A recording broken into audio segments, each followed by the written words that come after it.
मामा, राज्यामध्ये अल निनोचा परिणाम जाणवायला सुरुवात झालेली आहे. राज्यातील धरणांमध्ये फक्त 74% पाणीसाठा झालेला आहे. गेल्या वर्षी तुलनेत यावर्षी 6.14% पाणी कमी आहे आणि सप्टेंबर कोरडा गेलाय.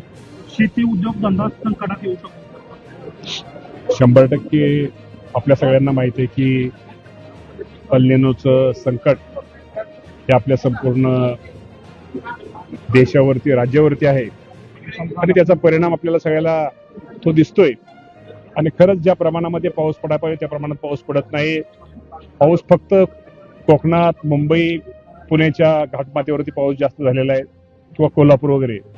तसा विदर्भ, मराठवाडा आणि पुणे जिल्ह्यातला पूर्व विभाग, सोलापूर या ठिकाणी पाऊस निश्चित प्रकारे कमी आहे.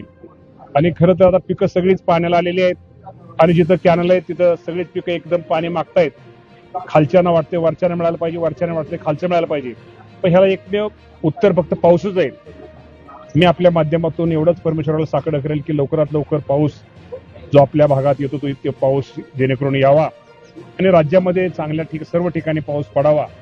शेवटी आपल्याला तर ते शेवटी पांडुरंगाला साकडं आपण घालतोयच, पण 100% एल निनोचा खूप मोठा परिणाम आपल्या राज्याच्या शेतीवर होतोय.